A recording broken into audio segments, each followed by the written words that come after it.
Okay, thank you everybody for joining us.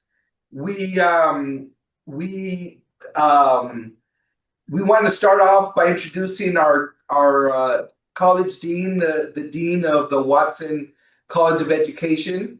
And it's 12 noon. People are starting to come in, but we know how busy the dean is. So let's welcome the dean, have him say a few words of welcome, and then in the meantime, as more people join, we'll start into the more meaningful participation where we introduce each other. But let's go ahead and have Dean DomNwachukwu give us some words of welcome. Thank you, Dr. Murillo, and thank you, friends and colleagues, for joining us this afternoon. I wish I was able to stay for the meeting, but the president of the university has a meeting that started at noon, and I'm supposed to be there. And that takes priority. So I asked to be excused to come in a little late so I could connect with you before I zoom out to go and join his meeting. I'm excited that you are part of the work we're doing here at Watson College of Education. And I want to say a big thank you to all of you who are giving your time and your expertise to provide guidance and to provide support for this program. Our EDD program is flourishing, and I use that word intentionally. The program is flourishing, and I want to give a big shout out to the team of leaders that are working to build this program, Dr. Enrique Murillo, Dr. Carmen Beck, Dr. Stacy Ortiz, and Dr. Nancy Acevedo. These are the full-time people that lead and run this program. And over the years, the leadership of this program has undertaken a lot of difficult work to get us to where we are. The EDD program, as many of you are familiar with it, is supposed to be a 3-year program because it's supposed to be a practitioner program. And we do have some leeway for candidates to be able to finish in probably 5 years at most. In the past, there were cases in which students lagged on beyond that time frame, and it created a whole lot of challenges for us. But with the leadership we have in place right now, we've been able to streamline those and held our candidates accountable. Candidates who were lingering have been pushed to finish. And we have most of our candidates right now on track to finish within the expected time frame. So I want to give a shout out to Dr. Enrique Murillo and his team for the work they have done to get the program to where it is right now. Our program continues to grow in enrollment with Dr. Carmen Beck, who joined the leadership of this program. She comes from K-12 background. She was district administrator, a county administrator, and so she has brought those skills and knowledge and network into this program. And so we are quite expectant of even a higher enrollment this year because we have a larger pool of applicants applying to this program this year than we had last year. So we're excited about where this program is going. And also we have worked hard to ensure quality that you guys are aware of 2 years ago when CPED used us as a best case to showcase best practices in EDD programs for the nation. And that's, again, kudos to the team that is leading this program, you who are part of this program, as well as the core and affiliate faculty members who are helping to build this program. Another undertaking we've done this year is auditing our courses, auditing who is teaching what are their qualifications? Do they have the requisite qualifications to teach the courses they are teaching? Because we want to make sure that our candidates are getting the best possible. So those are some of the things that are happening even as we are speaking. So looking ahead, this program is poised to be even stronger, more dynamic, and more impactful. And they will share with you other innovative ideas that have surfaced. For example, we've worked collaboratively with the Ed program to build a combo program for the EDD with Ed credential. It's not available in many institutions, but we are excited that is now something that we're able to offer. So I just wanted to just share those nuggets of accomplishments and prospective directions that we are going. And again, to say thank you for giving us your time, giving us your expertise, and being willing to invest them into this program, this university, and this region. Thank you. Thank you, Dean. Congratulations too on leading us through this round of accreditation. Yes. Hopefully there'll be a media release coming soon in the next few weeks.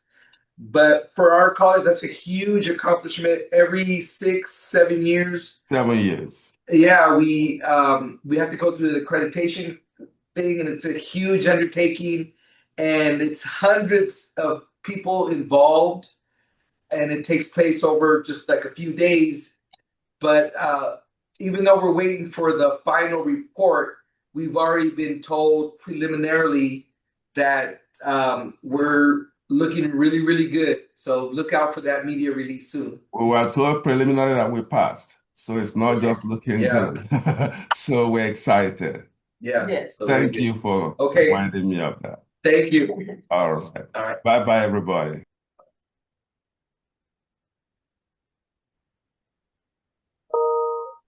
Okay, very good. You have the agenda?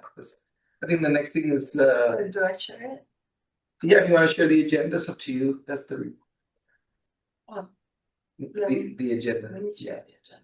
But I wanted to, well, I guess let's introduce ourselves, our team first, and then we'll jump into the agenda. I'm Enrique Murillo. I'm a longtime professor here at Cal State, San Bernardino. Most of you, all of you know me, assumably. I was fortunate enough to be 20 years ago. I was here during the structuring of the program. So in a lot of ways, I was one of the original architects, you could say, of our program. And of course, things have changed over the years, but I was only faculty at the time, but over the last, I don't know, maybe 6 years, I think I've been 6 years now that I've been here in this role that I'm in. I've learned a different aspect altogether of our doctoral program. And I've seen so many changes. And so to make a long story short, we're going to talk about those changes today, but for now, I'm just introducing myself, Enrique Murillo. Yeah, you want me to do that?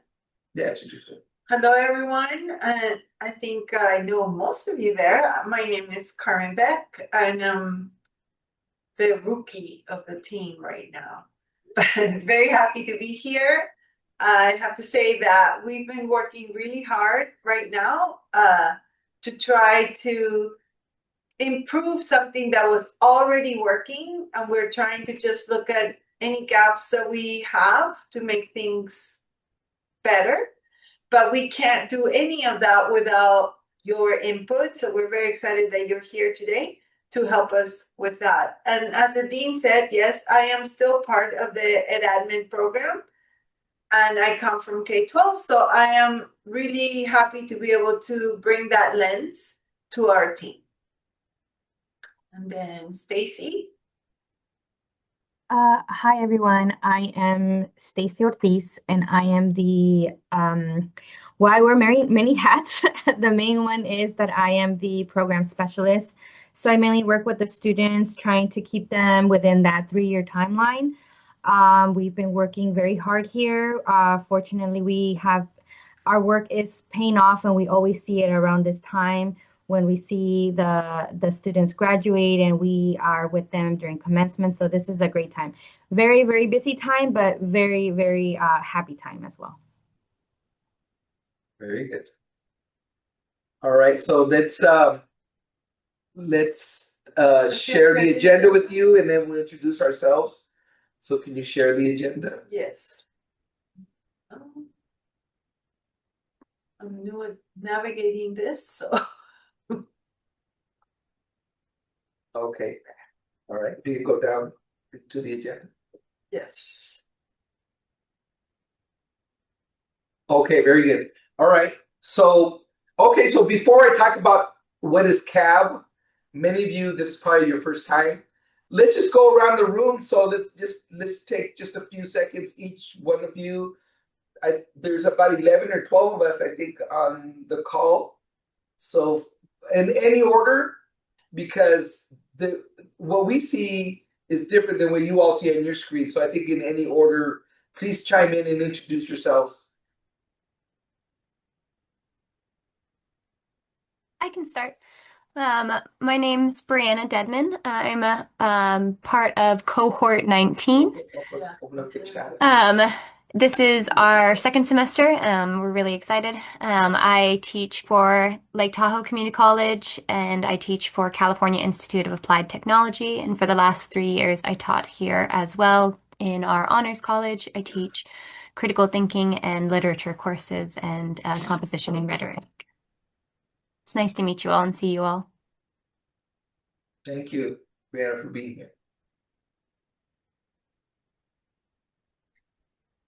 Hi. Anyone? Yeah. Hi. I'm Lilia Lopez Arriaga. I'm from Mexico. I'm at the UABC at the Universidad Autónoma de California. I'm a full-time professor here, and I was on the cohort 12, I think. I graduate on the 2020 ceremony, and I'm working at the border. Muy bien. Hi, everybody. I'll jump in. Lilia, my mom was born in Mexicali, so I'll jump in with that connection. Hi, nice to meet you all. My name is Deanna Olivares Lambert. I am a graduate of Cohort 16, which I see a couple of my wonderful cohort family members here, which is exciting to see them here. I own a public affairs and strategic communications firm that I've been operating since 2012, but I'm also a trustee with Chaffey College, and very interested in teaching for our EDD program, which was life-changing for me. So thank you so much for the invitation. Nice to see you all. Hi, Dr. Beck, by the way, Dr. Murillo. Nice to see you guys. Hi, Diana. I can go next. Hi, my name is Pablo Gutierrez. I'm just graduating this May for the cohort 17. I work at Cal State Fullerton. I'm an international student recruiter, and this program has been life transforming for me. It has helped me to grow my career and learn a lot about higher education, and I'm very thankful for the team, everything they have put us together for the students. So thank you. Thank you. Hello, everyone. Good afternoon. My name is Leon Strayer, and I'm also from Cohort 16 family. And I currently serve as Assistant Coordinator in EOP Advising at Cal Poly Pomona. Good to see everyone, be in community with you all. And I'm going to invite Dr. Robles. Thank you, Leon. We'll finish the cohort 16 sandwich. How's it going, everybody? My name is Thomas Robles, proud alum of cohort 16. Shout out. This program changed my life. I currently serve at San Bernardino Valley College in the marketing department. I serve as a project liaison, and I am the president's main PR social media guy. Fun fact, the president at San Bernardino Valley College is the number 8th most followed California Community College president in the state. So Right, I think it's been really cool. And if I may share, I shared this with the meeting earlier, Dr. Ortiz, last week. I'm currently in the running. I just did my final interview at UC Riverside for the Assistant Director of Chicano Student Programs. And there's no way I could have gotten that opportunity to interview if it wasn't for this program. So it's an honor to be here and serve. All right, good stuff. Qué bueno.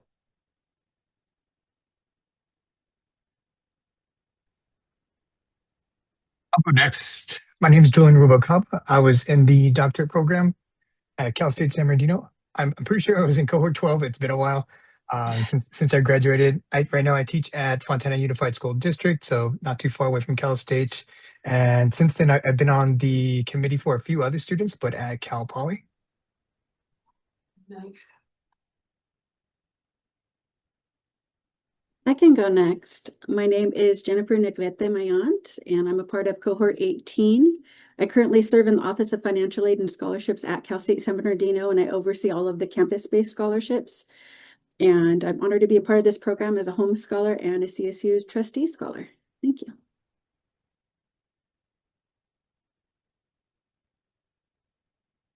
Did we go through everyone? No. Maybe. Spit Stacy. Yes, she did. Let's see. I think these are all. Okay, we may have gone through everyone. Okay, so just real brief. There's only been just a little bit of history. There's only been 4 changes to the California Master Plan. And if you're not familiar with that, is that in 1970, the state of California created what's called a master plan. And so they basically said, here's the UCs, you guys do this. You guys do the doctoral, you guys do this. Here's the CSU, the Cal State University system. You guys create the teachers, you guys do the mostly undergraduate, the liberal arts, etc. Here's the California community colleges. You guys we're gonna create associate degrees. You're gonna be doing certificate programs, and so create specializations. So 20 years ago, the California legislature gave permission to the California state universities to offer doctorates, but they have to be practitioner-based doctorates. So it's not just your regular PhD, but at the time, they saw there was a need to have practitioners in the field with doctorates so that we can basically take California to the next level. And in a lot of ways, it's really worked out because now we're the 4th largest economy, and it's a direct impact of the investment California has made in higher education. So we're kind of living the results right now. So only four amendments or changes to the California Master Plan is our program. So it's a huge responsibility. But part of the understanding was that, okay, you all can give doctorates, but you have to have a community advisory board that you advise or consult with on a regular basis. Practitioners in the field who can give us kind of a hands-on perspective so that we can differentiate ourselves enough from just a PhD. And we're actually, so we're practitioners. So that's why once or twice a year we host this community advisory board. We try to keep it, we have a formal agenda, but we also try to keep it open so that any of our partners can join in. So we don't know how many people are going to show up. We don't know who's going to show up. We make a blanket invitation, hoping as many people can join us. One thing that we started doing a few years ago is we started formalizing what we call fellows. So we have faculty, which are our CSUSB faculty, either tenure track, or we also have lecturers and instructors that are not tenure track, and they serve as the chair and the second reader on our dissertation committees. But the way the legislation was set up is that the third reader has to be an external person, someone whose primary affiliation is not Cal State San Bernardino, but they work out in the community. They work in higher education. They're at a community college. They are PK 12 personnel. And so that's the world in which they live in. And so they bring the third reader, what we call fellows, brings in that area of expertise that normally those of us who were the first and second readers may not necessarily have. We may have come from that world at one time. I myself, I was a school teacher. I did a bunch of things in my previous lifetimes. But the third reader is somebody who has that experience. So we depend a lot on you all as community advisors, and many of you, if you haven't yet, we invite you to serve as the third reader. In other words, we call them fellows. So we have the faculty and the fellows. So we do it like that. I just got a text. Dr. Gutierrez, you need to leave us at a certain time. I'm not sure at what time you need to leave us. Yes, I'm just in a recruitment fair for students, so I just step aside to participate in here. So I mean, whenever you're ready, I'll feel to share. Dr. Okay, Murillo. we have a couple major things on the agenda before we get to the part that we invited you. Do you want to come? You want to circle back with us if you're busy in I don't know, 20 minutes or something, or whatever? Yeah, I mean, I can. Would you rather just talk now? I mean, yes, if that's okay. Okay, so why don't we do this? If Dr. Beck, you could scroll down to yeah. So let's do. So that's okay. Dr. Ortiz, can you do this part right now? On the agenda. For some reason, I cannot see what you're pointing at. Oh, you don't see the screen. The screen. But I think it's just me. I think it's just me. Can you read it to me real quick? Okay, so it's first is the cohort updates. So we have Dr. Gutierrez, Cervantes, and then we got Jenna and then Brianna, each representing their cohorts. And then if you could talk about the dissertations in practice and the Holmes Scholars update. Okay, so I'll go ahead and just talk about the home scholars, and then we can go ahead and have Dr. Gutierrez talk about. He'll start off the. Yeah, and it's in the chat room also. Okay, perfect. Thank you. Yeah, so as far as the home scholars go, this year we continued on with our strong scholar, which is Dr. Gutierrez, and he is now going to be leaving us and doing wonderful things with his life. And but we recruited, we got for cohort 16. I'm sorry, not 16. For cohort, sorry, I have my cohorts all messed up right now. Sorry. For cohort 18, we have Jenna. And then but we do have another student, but he is actually he is on LOA, and so hopefully he will be able to join us sometime in the fall. And then of course for cohort 19 we have Brianna, and then we have another student that was not able to join us today. It's at Sarai. And so we now have a full home scholar cohort. And hopefully next in the fall, we will be recruiting 2 additional for cohort 20. So right now we are doing wonderful. This year we were able to attend the annual conference, which was held at New Orleans. And we will be skipping Washington Week this year, but last academic year in the summer, we were able to attend Washington Week, but we're hoping that that next year we will be able to attend with our students. So far so good. We are continuing strong, and this year we're going to use the summer to prepare for recruitment for home scholars, also for the annual conference. Hopefully, most of our students, if not all, will be presenting in the annual conference, and then we will be attending Washington Week. And that is all on my end. So, Dr. Gutierrez, if you would like to start. Thank you so much, Dr. Ortiz. Well, thank you again for having me here. It's an honor to represent my cohort. And just a little report on how the cohort is doing. We are graduating 8 of us approximately from the cohort, and the rest are working hard to finish in fall.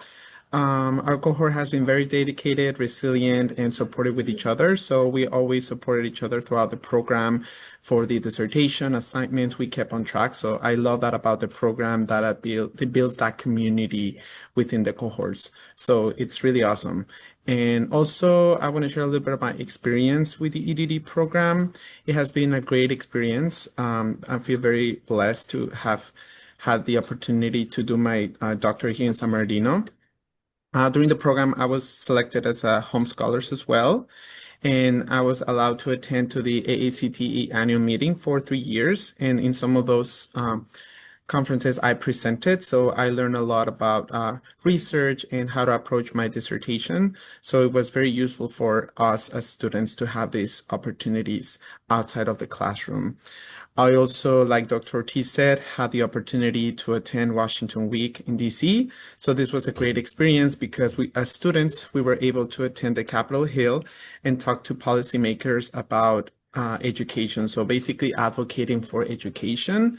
And it was like a life-changing experience. It was very interesting to learn how it works and have that hands-on experience direct with the policymakers in the country. Also part of LEAD, which Dr. Murillo has been working so hard all these years to keep going on. He always have amazing initiatives, and he has a great team of support to build a community within the Latino community.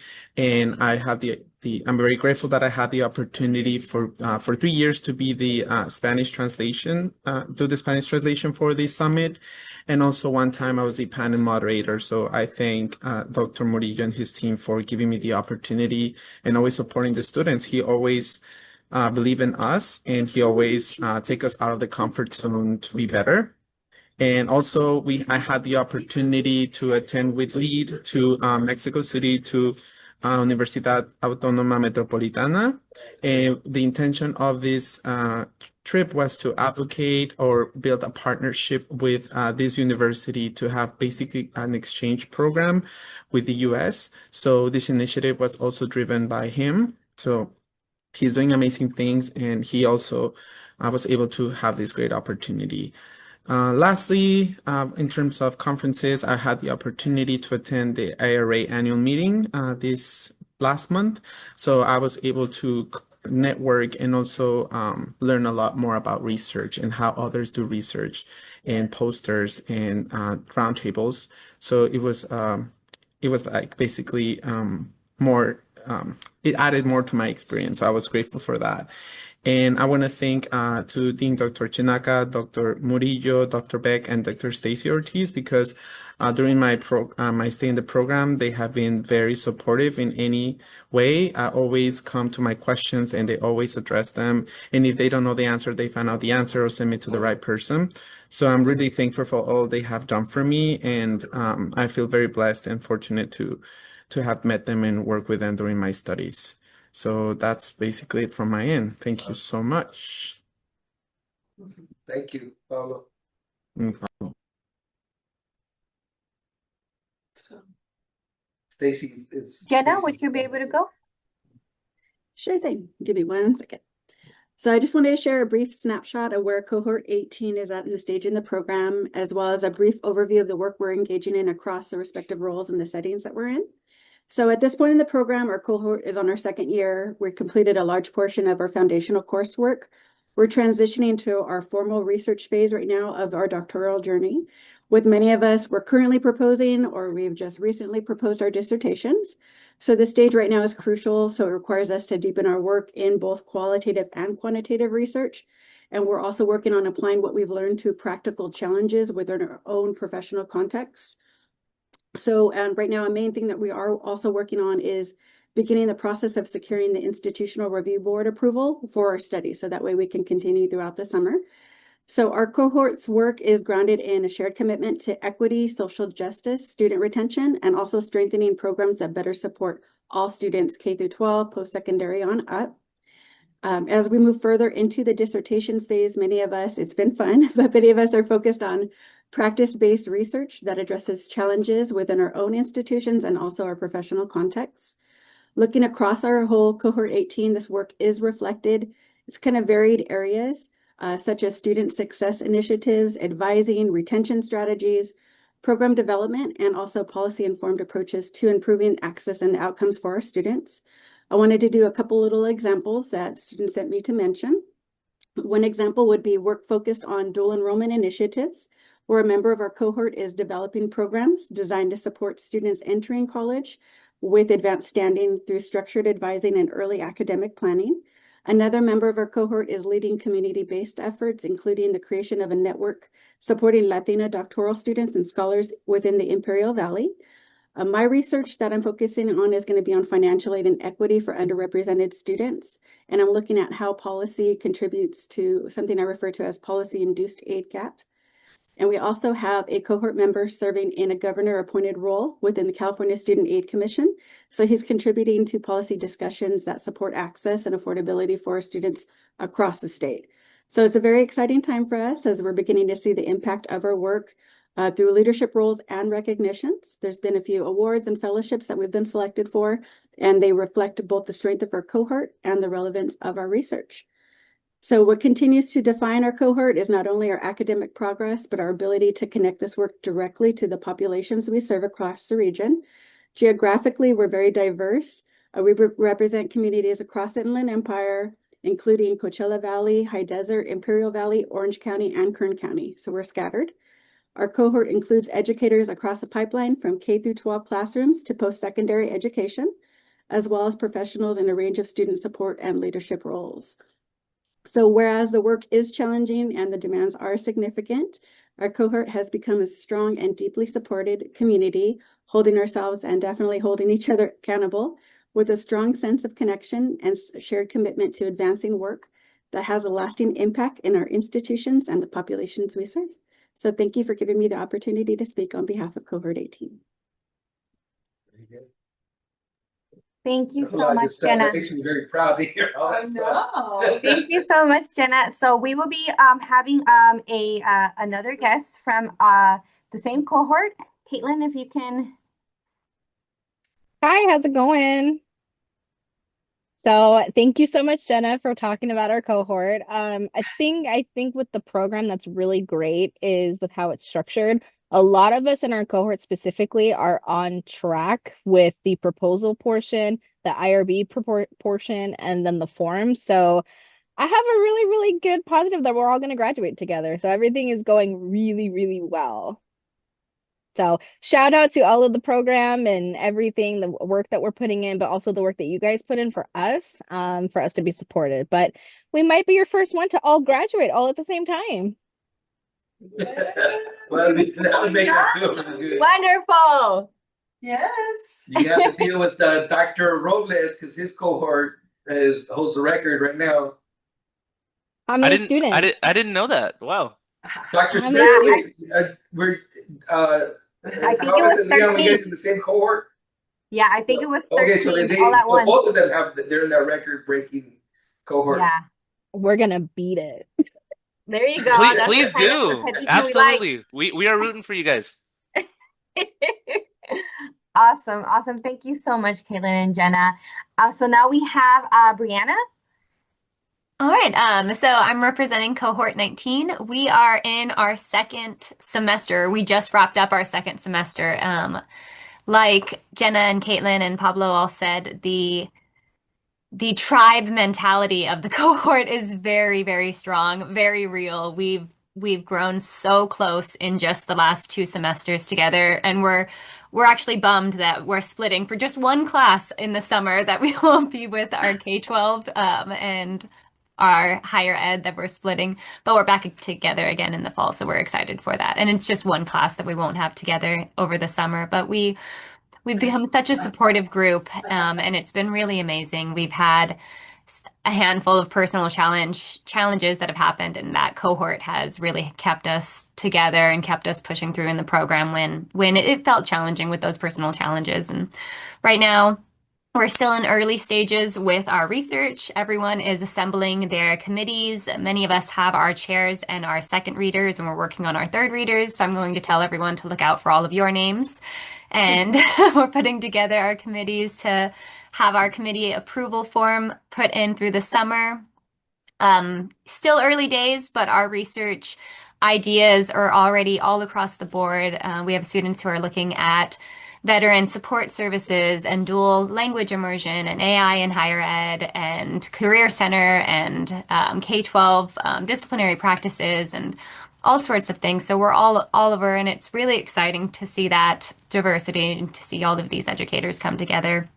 Like Pablo and Jenna here, I had the honor to be a home scholar, and I got to go with Dr. Ortiz and each of them in Sarai to the annual meeting this year, and that was a really amazing experience. I also just recently was awarded the Dr. Tomas and Concepcion Riviera Fellowship, Yes. and I'm very excited and so very honored for that. And this is still the very beginning of my doctoral journey, but I'm so thankful for all of you and the opportunities that this program, that all of you are helping me to achieve and have access to, and so is the rest of my cohort.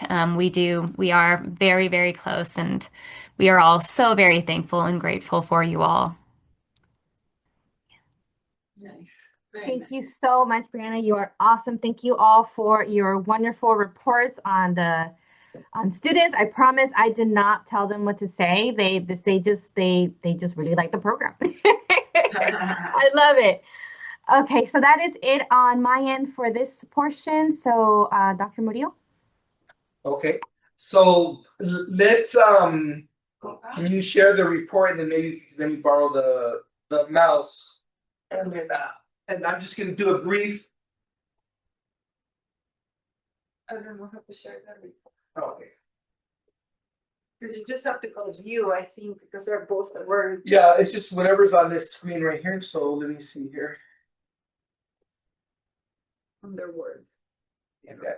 You guys see I switched the thing? You guys can see the report? No? Okay, so I'll start over from scratch then. Right. Thanks. Yeah. There you go. Okay, how's that? Can you see the report? It's wherever Yes. Okay, got it. Yeah. Okay. No, I'm gonna come in right now. Okay. Okay. I'm not gonna go through all this because it's a very long thing, but every 5 years, we go through a self-study evaluation. That they call it a self-study, but really it's something we do in conjunction with the CSU Chancellor's Office. It's sort of like our accreditation. So it's our version of accreditation. And every year, we write about different aspects of the program so that after the 5 years, we compile everything together and make one super big report. So this is our 2025 report. And we're very pleased with it, but I'm just going to give you some highlights from the report. I'm not going to take too much of your time, but it was distributed a few times already. Plus, it's in today's email reminding you all about today's meeting.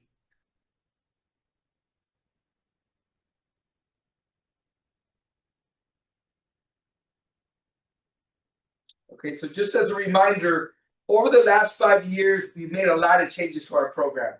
So we returned to a standalone program. What does that mean? Is that we're no longer housed under a department. For some years there, we were under the Department of was it ELT and Educational Leadership, right? and technology. and technology. But the way this program was envisioned, it was supposed to be a standalone. So one of the things that I was involved in with is together with the faculty, we made the decision to return to a standalone. So we did that. We converted from quarters to semesters, but in doing so, we had to change the curriculum because instead of having these many courses, now we have to have, half of those courses. So we lost a lot of courses and had to combine and do those kinds of things. Mhm. We created the executive model, which basically means instead of coming in on Tuesday nights and then once on the weekends, we did this executive model where you're going to come in on Fridays and Saturdays, skip a week, and then come again Friday, Saturday. So all that is only just, believe it or not, it's only been the last few years that we've created all these things. Because of that, at the same time, we got rid of the GRE. That's not on here, but we got rid of the GRE. That was a huge obstacle. A lot of people didn't want to apply to our program because they got to take the GRE. But the research shows that GRE really doesn't do much to anything, to be honest. It's kind of a gatekeeping function. So that's gone. Our applications started going up. We started accepting more people into the program, but the only reason we were able to bring more students into the program is because we recruited more faculty to serve as chairs. Our main obstacle is how do we find people who are willing to be a chair of the dissertation committee? And it has to be a CSUSB faculty, so it's a small pool. But thanks to our efforts, we recruited more faculty. And so we went from like 12 people to now more than 100. So we have like 100 people that we could draw from, and then we developed this community advisory board, which should have already been there. And in a lot of ways, it was indirectly there, but now we're very explicit about it. This is our community advisory board, which is what we're doing right now. And then we created a whole new holistic admissions criteria and introduced a whole bunch of new practices that altogether we feel have really led us to strengthen the program in a way that now there's a bunch of other programs that are starting up in the United States that are kind of adopting the way we do it because they see our success. And again, if you've only been in the program in the last few years, you didn't know how it was before, but the program is radically different than how it used to be. And so all of a sudden we're getting all this attention, very positive attention, and we're happy. So we're doing pretty good. One of the main things that we did is we added a full-time program specialist. So that's what Dr. Ortiz does. Part of the reason that we did that is because the research shows, and Dr. Ortiz can verify, is that faculty can only do so much. So it's actually more effective. The research shows that if you get people who specialize in advising, that tends to be more effective than just relying on faculty to do the advising. And so that's made all the difference. She's created forms for us. We have a new management system. We were able to create these writing accountability groups. Milestones. Yeah, milestone, like all these things. It's actually been a very gratifying experience for me because I've been able to witness in the last few years all these things. And of course, our first named fellowship in the program, the Dr. Tomas and Concepcion Rivera Fellowship. So this has all happened in the last few years. And the investments, we feel, hopefully, they increase student satisfaction and there's measurable gains. Okay, so one of the things that we looked at is, and then maybe Leon or Thomas can talk about this, is we jumped radically from cohort 15 to cohort 16. So cohort 15 were the first ones who experienced the conversion to semesters, and they were, in a sense, the ones that first experienced everything, all the changes. But it was cohort 16 that benefited from all that, because they were the first cohort who didn't know how it was before. They were the first cohort to experience it like for the first time. That's all they knew, is the way the program was designed. And so I don't know, maybe Leon, if you're still there, and Thomas, if you want to talk about it, but I know every cohort's different. But we saw here that out of the 21 students, 13 of them completed on time. So on time is within 8 semesters. We use 8 semesters, but the rest of the CSU system uses 9 semesters. So we actually are going to start using now 9 semesters. So 3 years.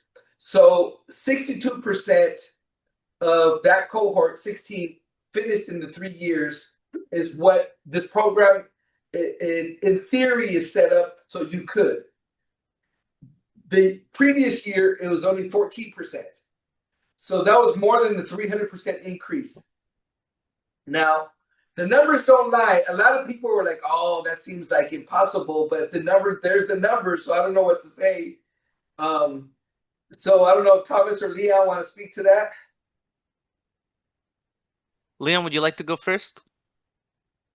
Sure, Dr. Robles. I'll share a little bit. I think very similar to the other cohorts who spoke, cohort 16 was very close. We considered each other family, and so that really helped provide accountability, support. And for me, I felt comfortable communicating any challenges with my cohort mates and or faculty staff. And for me, I think the other big support system was definitely identifying the correct chair, because then it was through my chair's guidance, Dr. Nancy Acevedo, who also pushed me along the way with gentle nudges and held me accountable. Scaffolded then by Dr. Ortiz, Dr. Murillo, and the rest of the team. So that's a little bit about my experiences, but I'll let others speak too. I'll piggyback on that if that's okay. Oh, like take off the share or whatever. I wanted to share that as Dr. Strayer was sharing. Oh, I can wait. It's all good. Sorry. No, no. To see you all. Oh, no problem. I understand. Go ahead. Let me know. Sure. I wanted to echo what Dr. Strayer was saying. The support system within the cohort model was so needed, at least for my particular experience. And if I may share with the team what Leon did for me, in addition to the wonderful faculty and staff that were in the program, from all different angles, I was being supported not just professionally but emotionally as a person. I shared with Leon in a class that I had my father had passed away, and that was carrying me in my doctorate journey. And a year later, he remembered and texted me, "Hey, I know today is the day that your dad passed. How are you?" So this was an experience where I felt validated as not just a scholar, but as an adult trying to navigate my career. So I have gained lifelong friends, lifelong family. And if I may echo with my chair, Dr. Murillo, he has opened so many doors for me just in this experience. I now support LEAD as well. I can't share, and Dr. Beck as well, of course. I can't share how much I've gotten from this experience. But once again, it was not just an academic support, it was a holistic, like as a person support. So thank you guys so much. And if I may end with, I don't know if I've shared with the doctorate program. I know I shared with Dr. Ortiz. My wife is pregnant, and actually she's probably going to give birth in the next couple days. So I had shared, it's funny, my cohort, I was sharing with them, I'm going to marry this girl. And then we got married right after graduation, and we've immediately been blessed with a baby. So we're probably going to have our first child, our son, in the next probably 3 or 4 days. So, Awesome. thank you. Congratulations. Thank you. And cohort 16 was a big part of that conversation. So thank you. Very good, great. And then welcome, Doctora Angelina. We saw that you joined, so thank you for being here. Very good. The Lily, Doctora Lopez Ariaga, you were one of the older cohorts you mentioned. How was it when you came in? Like, was it on Tuesdays? You'd have to come in from Mexicali? Yeah, I was most of the part of the program, sorry, on the pandemic time. So I went to take classes on 2019, most of the year, and I was traveling on the weekends.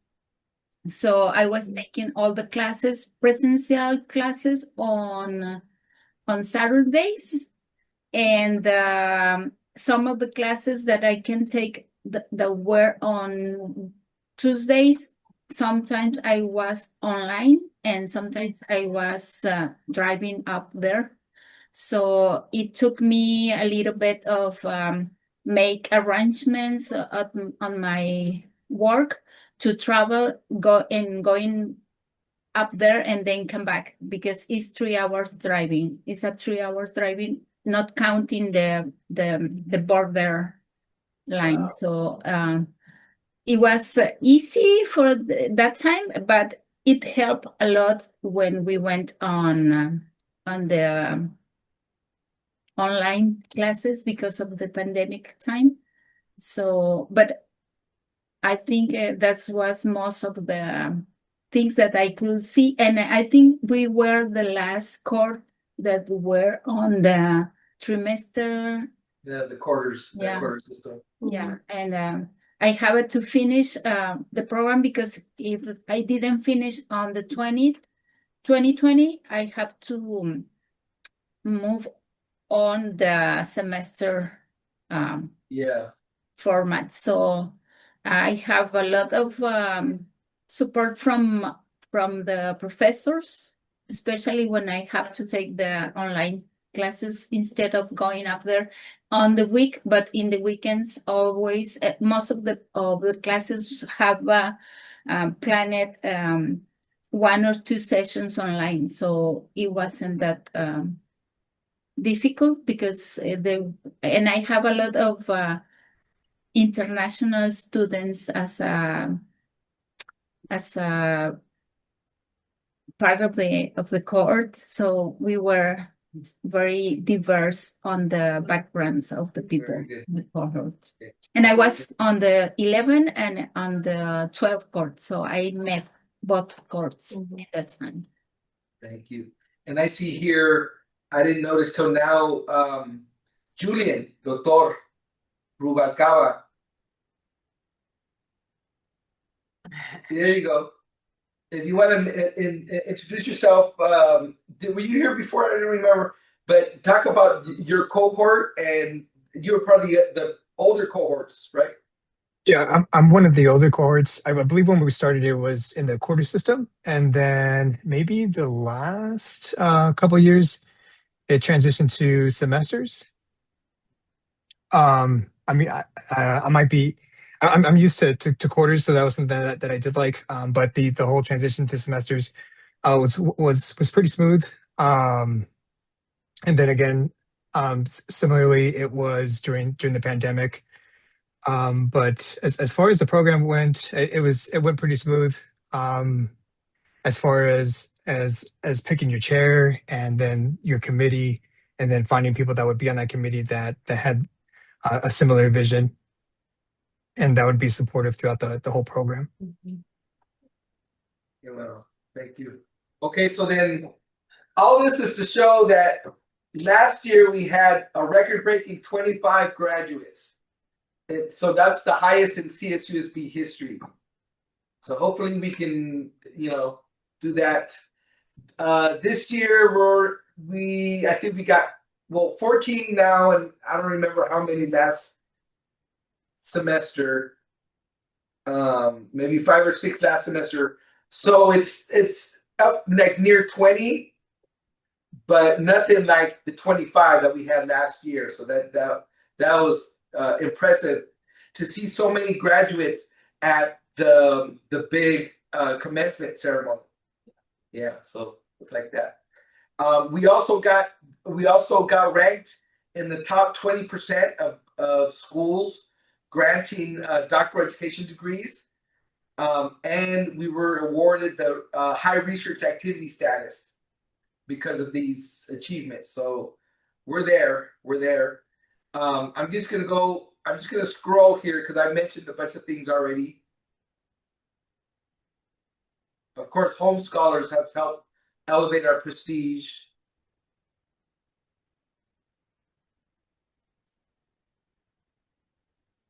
There's the information that Jenna helped me with, understanding financial aid. All right. So hopefully you can just read that on your own. That was just the executive summary. Yeah. So go ahead, if you have a hard time falling asleep and you want to help fall asleep, you can read the report. But we are happy with it, and I can't get enough of celebrating us. And if you notice, almost every day or every other day, there's some kind of announcement from our program, and we're probably the program that celebrates itself the most. But I don't care. I do it. We love it and we don't care if people are jelly. We do it, and it's all good. So nice stuff. Yeah. Okay, so let me give this back to you. Well, let's go to the agenda and see where we are. I think you're next on the agenda with the 5 year. What can I add? Then use the future program goals or whatever. Just kidding. Oh. Okay. Was there any questions about what I talked about? Not a question, but the financial aid portion will need to be updated with the new big, beautiful bill updates. Oh, yes. Oh, yeah.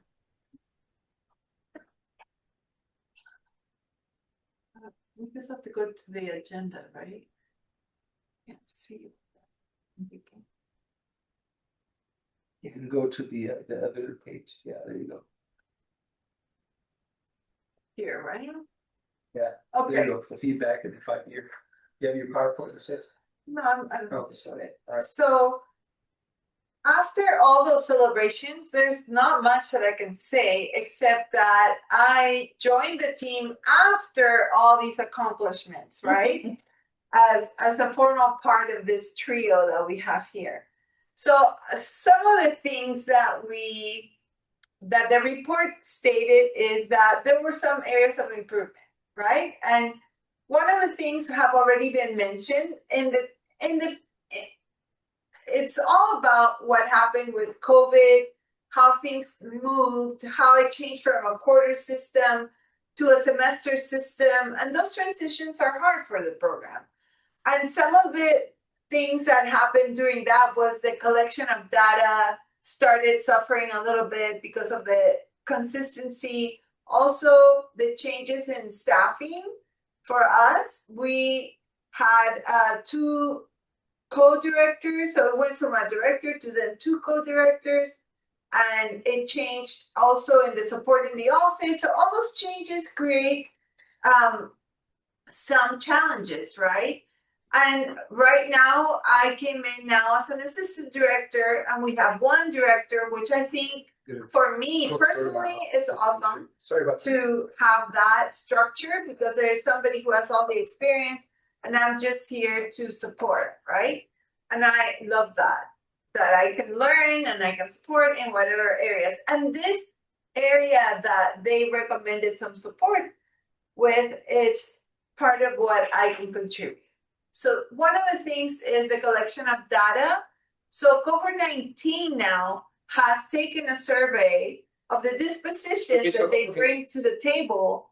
And now when they leave, they're gonna do the survey to do the end of the program. So we can have that data from beginning to end. Another thing that they recommended is to attract more faculty. And I don't know how we can beat 100 on a list, but what we're trying to do is to be more specific about the roles of also the people who teach in the program, right? So we're not looking just at expertise in the content area, but we're also looking at expertise in leadership and the field. So that's one of the things that we're looking at. So we are actually in the process of interviewing some people and bringing more people to be third readers that are actual practitioners right now. And you would be counted as such after you graduate, right? Because you got your doctor and now you're a practitioner. So I love that you guys want to give back. Another area that they wanted us to do, and I know that Cohort 16 and 15 probably enjoy some of this, is those events that we used to have, right? We had events in person. I mean, I remember the bands and all that, but what happened was the budget happened, right? Or the lack of. So we ended up not being able to have those activities in the way that we did before. So that's one of the challenges, but it doesn't stop us from developing a sense of belonging. And all of you have mentioned that, how important that is. So this year we have started to do little things just to create that sense of belonging. And what I would love to see, because I've had a couple students come to me volunteering to be part of a team, to be like the hospitality team. So what we want to create is that the cohort that is the oldest cohort should give advice to the newest cohort, and they should be there to support the journey of the ones coming in. We did just a little bit during the potluck. We asked the newest cohort to ask questions of the other two cohorts so they could understand the process. And that is something we want to build on, and also to have a mentoring program as well. Mm-hmm. You know, student to student is the best advice. I could give you all kinds of advice, but it doesn't really make sense until it's one student that has gone through it to tell you how it is. So that's one of the things that we want to work on. And that includes how to help students graduate on time as well. Not everybody has a very smooth journey because we're human beings and there's a lot of stuff that happens, such as weddings, babies, and funerals, unfortunately. And we should be human beings at that time. We should understand what are some of the things that our students go through. And I am happy to report that even some students that had some of those issues that stopped them from graduating are coming back, which says a lot about our program. So I'm happy to say that. So that's one of the things. And the other thing was market. They wanted us to do more of that. And again, the budget got cut in marketing. So we all have been recruiting as much as we can and sending it to all our contacts, to you guys to share that. And right now, as we stand today, we are almost, well, I don't have the percentages like Enrique does, but we are further ahead than we were last year by the end of May. So we're doing well and we're excited about that. And I have to say that joining this team, for me, I have no doubt that we're going to do amazing things. The synergy in this room right now with the three of us, I believe is outstanding, is positive. And we each have our own strengths and we work well together. So for me, I think all of you who have taken courses from me or know me, I'm a systems person, I'm a curriculum and instruction person, I'm a sense of belonging person, and equity is, I think, I radiate that, right? And that's what this program is about. So we are going to continue to do what we're doing, and we will need your support. So I'm happy you're here. I always listen to feedback. We want to know what are things we need to improve on, because I also believe in the continuous improvement process. One thing that I have to say is that you guys are not just in a journey to get your doctorates. You're in a journey to transform education and the lives of the future students in our Inland Empire, in our areas, wherever you go, because you're gaining the skills here to develop a better future for everybody else. So you are now the practitioners. You will be, if you're in the program, you will be those practitioners that know how to identify a problem of practice, that know how to identify solutions for that, and are going to put them into place. So this is more than just a program or just the doctorate. This is actually a journey to transform the future for you and for all of us. So congratulations in having this journey with us, and thank you for being here. And I think if you want to be part of that hospitality team, or call it whatever, we don't have a real title, sense of belonging, that you want to contribute to that, I think we can do a little bit more.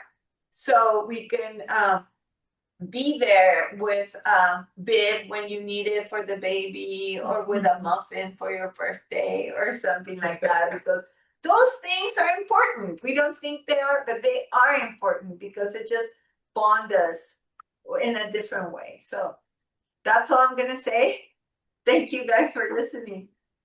Okay, very good. And I want to welcome Dr. Tamayo. Catherine, I say your name on the thing. You want to just briefly introduce yourself if you're able to, if you're shy? Sure. Thank you, Dr. Murillo. I'm Dr. Catherine Tamayo. I went through the EDD program, and I am an elementary school principal. I've got over 25 years experience in education. I also teach classes at the university. So I'm excited to be here. Thank you. Okay, so then, Dr.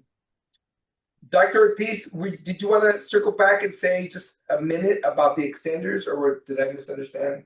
No, I mean, yeah, I just wanted some numbers, as because with the numbers that we showed earlier, Yeah, it's important for everybody to know that we don't just leave students behind and whatever, but we have been, and I'm saying we because I'm just joining and saying that, but over here to my right, Dr. Ortiz has been relentless when it comes to reaching out and having students complete their journeys. So we have reduced the number of extenders by a lot. So I'm going to let her do the numbers. but then, let me just say something real quick before Dr. Ortiz, because I forgot to mention it earlier, that a major part of the boost in our graduation was because we had a bunch of folks who never finished. Yeah. And they were just like floating there. And we've had people who've taken 9 years, I don't know how many years, like, I don't know. Dr. Ortiz has the numbers. So we had to play a little hardball and tell people you can't be just floating around, you gotta finish or you're dismissed from the program. That had not happened before. Of course, nobody likes to hear that, but we're not just telling people, hey, you got to finish. We actually provided the support systems. Yeah. And that's where Dr. Ortiz's position, I think, has made all the difference in our program. Because if you look at what was before versus now, there's a huge difference because we have someone whose focus is on helping you finish, making sure you have all the right information, but a big thing is how we handle the people who had not finished. So yeah. So about 3 years ago, when I first started, to Dr. Murillo's point, we didn't have the only people we would track was just the active cohort. So those are the people that we knew that we had as students. But then we didn't even have a name for those that went beyond the 3rd year. So as you all know, this is a 3-year program with a max of 5-year total. After that, there's no real jurisdiction. There's no real structure after that. So overall, we just had the three cohorts that were active, and that was it. So when I came in, there is such a thing as continuous enrollment that the program did have in place, but there was nobody tracking it. So I found that we had about 35, I called them floaters, that were not part of any, they were not part of the active cohorts, and then come to realize that some of them reached as more than 12 years that they've been in the program.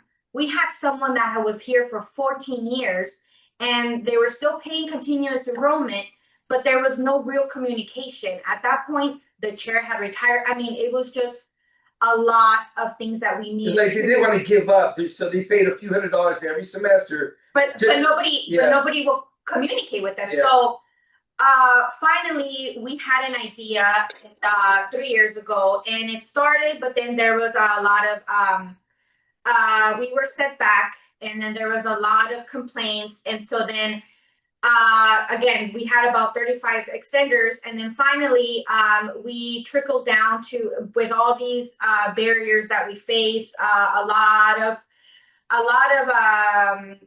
individuals that were complaining, but there were no real solutions. So finally, this fall, which was 3 years after discovering this, we started fall of 2025 with 20 extenders, and we finally pushed for structure, and we finally had the backbone that we needed, and the really the support of our dean and also graduate studies. So we went from 20 extenders, and this went from 4 students that were on their 4th year. So that was they just started their 4th year.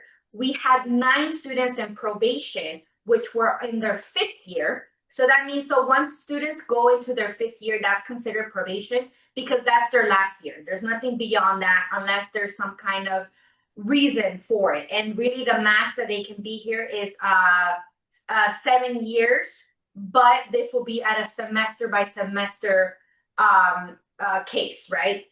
And then finally we had 6 students that were anywhere from their 6th to their 12th year. Okay, so with all that said, we got, so we went from about 20, 19 really, fall of 2025 of extenders.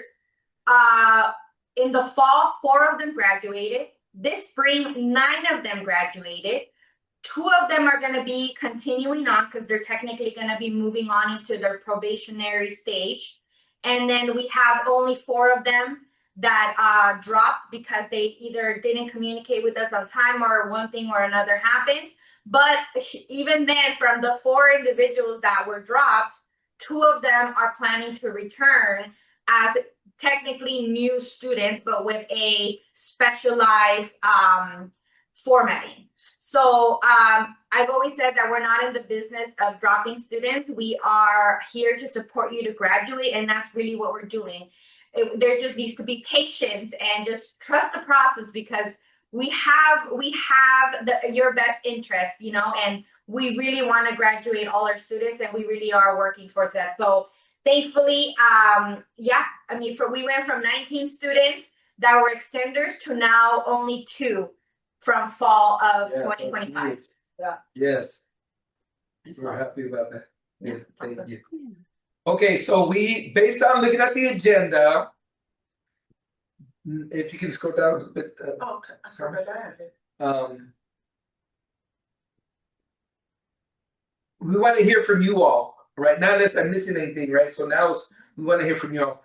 We don't have a particular set of questions or structure, but we want to take advantage of, I know you all, have limited time here, so we appreciate you taking time of your busy schedule to be here. Any ideas? You could kind of say that in a lot of ways we're too close to the project, to the program, and we're focused on certain things, but there's aspects that probably we're not addressing. I don't know, so any input that you can give us, recommendations, things that are unaddressed. Any idea, no matter how small you think it is, but for us it might be big. But I didn't tell you, and I'm sure you've heard about it, but the dean referred to it. We created these pathways, right, for K-12 people. I think that Catherine could relate to that, and Julian also, to be able to take the classes in the doctoral program and get their dissertation and get their preliminary administrative credential as well. Before you could do it too, but it was almost like you were on your own trying to figure out when it would be a good time to take some courses. So now we actually have 3 different pathways where they can start in the Ed Admin program and they take 1 semester and then they start the doctoral program and they do all the classes, they do their dissertation, and by the end they apply for the Ed Admin credential. Or they could do it concurrently, or they could do the doctoral program, get their doctorate, and 1 more semester with the Ed Admin program. The difference is that before it was up to the student to say when they could take the courses and all that, but now we have aligned the courses. So there are 5 courses that they take with the Ed Admin, and we give them credit for 5 courses here in the EDD program. So, and we have aligned the semester, so when the load is not as big, we have compensated, let's say, with the courses in the Ed Admin program at times when they're able to do it and it's not so stressful. So that is something that came from input from students, actually, to be able to do that. So anything like that, we want to hear from you guys, or anything else that we haven't thought about, like, and because we're too close to the programs and we want to be able to listen to you guys. And I know, Thomas, you have your hand up. Sure. I have something that I've kind of seen. I'm now deeply involved with the Alumni Association at UC Riverside. Over there, they have something called like a doctoral research showcase. And for this particular program, I think it would have been helpful for Cohort 16 when we started to see a showcase of Cohort 14, 15 in before they graduated, what dissertation work that they were doing. And I think that would allow the scholars to, network, collaborate with different, research studies, etc. I really think that would have helped, at least from my perspective. But as someone that might be coming in to see, hey, this is the research that Cohort 19 is doing, Cohort 18 is doing, right? For the new people that are coming in, I think that would be really cool. And then that prepares the middle cohort and the about to graduate cohort for their dissertation defense. So it'd be like a win-win-win. So Thomas, was that like almost like a poster presentation where people standing in front of the posters? Yes. So if there would be like a space, maybe even like in this room, right, where you invite times, hey, there's three doctorate level about to graduate folks. They have their posters, and then folks can walk around and speak with the scholar about their research, etc. But I think that collaborativeness would be very helpful. Nice.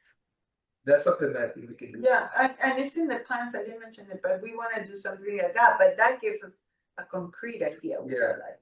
You know, sorry, one last thing on that. Maybe you can rent out the lobby of the College of Ed because it's so open and Yeah, easy. You could set up easels and then you could set up food and it'd be great for photos and branding. So, I think that'd be good. Very good. Nice. Okay, so we got Lilia and then Jenna, looks like. Hi. I'm just thinking about the international students like myself. I don't know if you have the service already on the university administrative and academic procedures, but I'm thinking to be able to get the recognition of in my federal educational system, I have to go through a procedure where I have to translate the transcript? the transcripts and of the diploma and all those things. And we don't have, I have the proposal or the question, if you have already the service that where I can request my transcript translated to Spanish. So I will not look around here in Mexico to find someone that could translate it and have the I don't know, the acknowledge of the university. I don't know if we are trespassing some kind of legal issue if I translate it from a certain services that they have a translation credential to do that work. And I know that the Pontificia Universidad Católica de Chile in Santiago, Chile, they do the translation. You pay them. I'm not saying that it will be free, but you pay them, and you can ask for the transcripts and the diploma translation to English.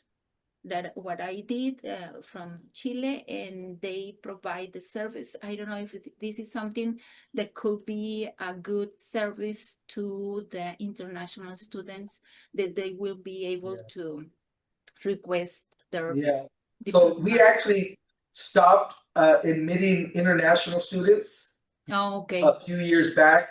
Part of the reason was that the legislation, when it was written, it was set up for California residents. So one thing that I didn't mention is a few of us got together and created a statewide CSU directors consortium. Okay. So we meet regularly. I meet regularly with, I think we're up to maybe 15 or 16 Cal State systems who have the doctorate. And we talked about it, and in reading the legislation,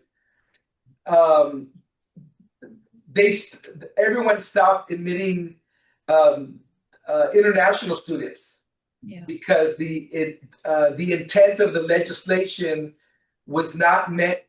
So during the years that you were able to get this doctorate, it was during the time where they were still admitting graduate students and our international students. And last year we finally graduated the last of our international students. But everything that you're describing is exactly the issues that we're having with this person. How do they translate their transcripts? The transcripts and all these things. Degree. But also one of the reasons for that is that the program is designed for the students to solve problems of practice in their area. And that is why they want students that are local, because that's the whole point of offering that to students that are here, right? Because we need to improve our whole economy, and that's why the students look like the people that are in the communities that we serve, right? So that is one of the reasons. But in the sense, Lilia, I am an international student myself. I guess I came here with stuff from Peru, and I had to find an official translator here to translate my stuff and then take that to the university. And it's not easy, but there are services like that that know how to look. You need the authentic course descriptions and all that, so they can translate and they can match them, just like what I did here. Match them to the courses and then know where they can give you credit and you take that to the university. But the good news is you get the degree, so that should be easy enough that they translate that and you should be able to get that recognition there. You get a doctorate here, so that they should be able to do that. Yeah. But we don't offer that, I think, exactly because it's an EDD program where it's based on practical application of problems. But there's good news, doctora, that you probably remember that at one time we had plans to start a cohort in Mexicali. Yes. But we couldn't do it because the authority to give doctorates it didn't extend to international. Mm-hmm. So, but there is legislation right now that I'm part of a group that we're proposing the legislation to create stronger educational partnership between the state of California and Mexico. And so I think over the next few years, there's going to be a lot of opportunity for Mexican students to get their doctorates and to work back and forth. I'm thinking. I'm just. I wasn't aware that the plan change is good to be here, so I understand this. But it also, I'm thinking in the transborder students that you have many people that are American citizens, but they live in Tijuana, Mexicali, or close by cities, and they decide to go and study there and they come back.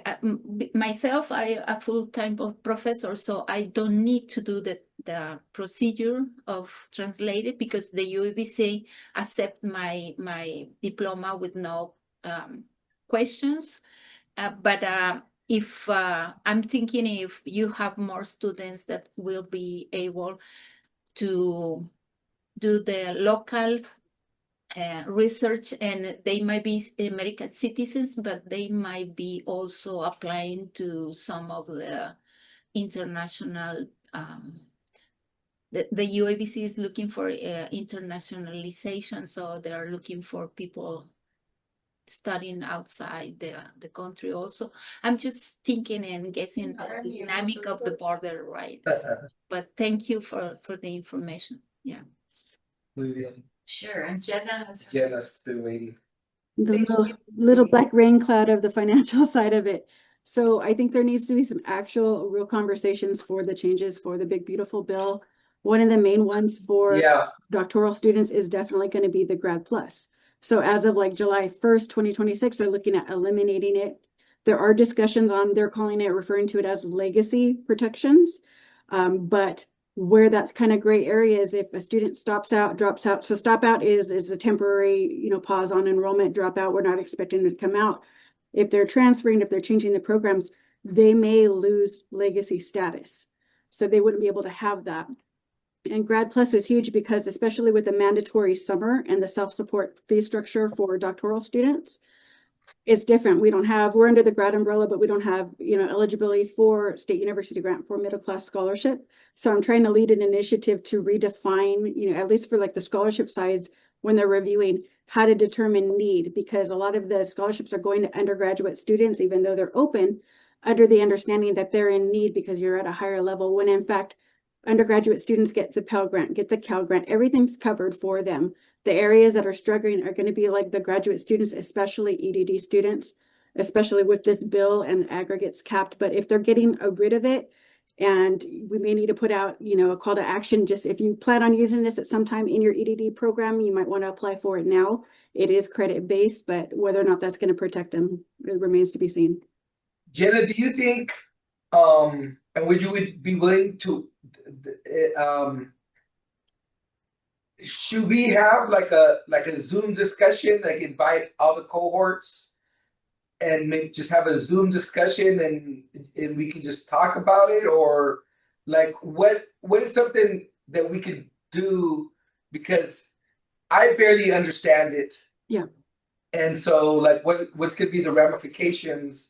Yeah. I don't know if that's something that you think would be a good idea or like what.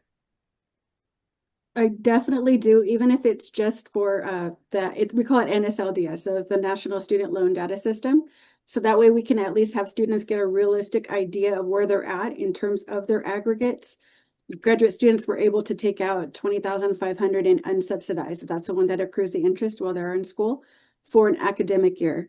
We can pretty much emphasize do not, if you do not need to take any extra, just keep it down to the minimum so you'll be able to utilize that for summer, since there's not a separate allocation for summer.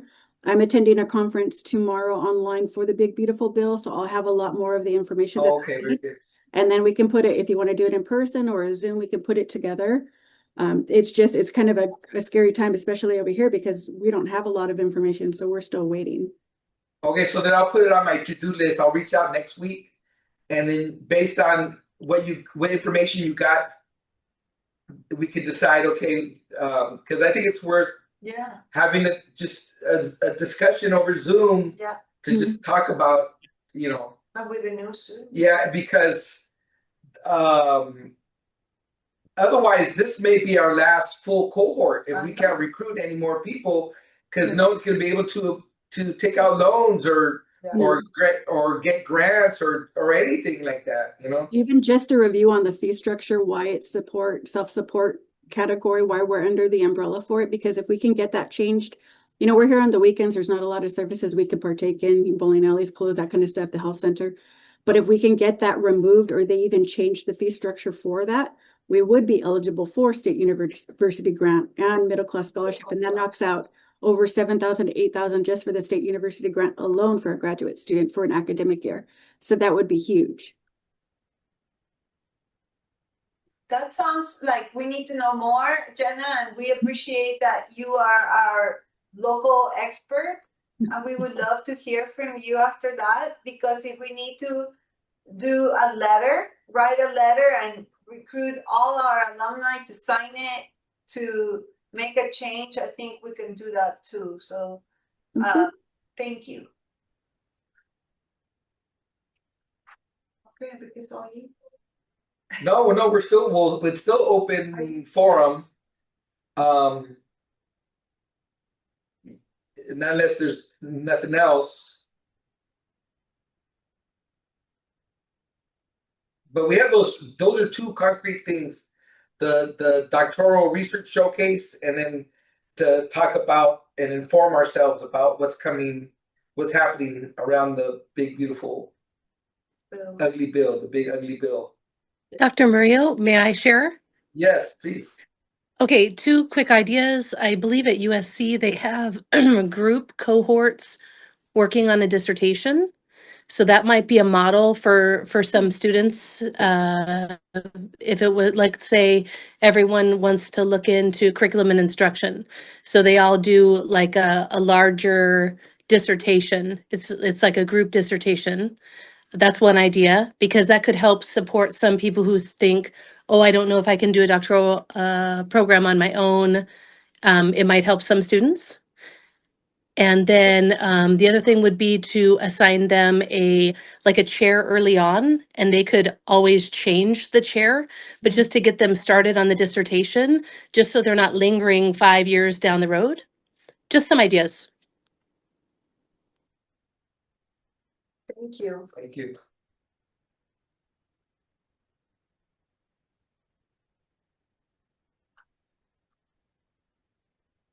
Okay, so we need your help. And if you still have something to say, please, by all means.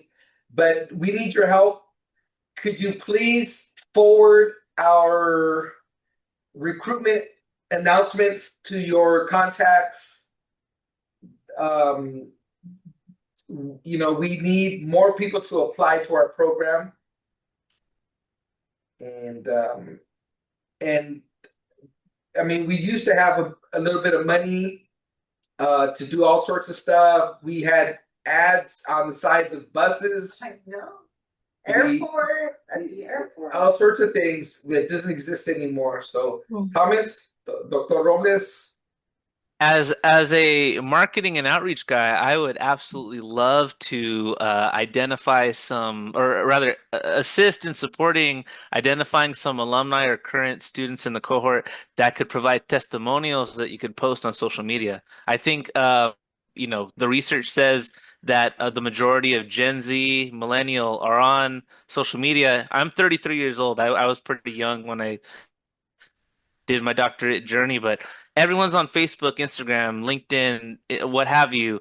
I guarantee you, the visibility of, say, a doctor or future Dr. Wilburn, right?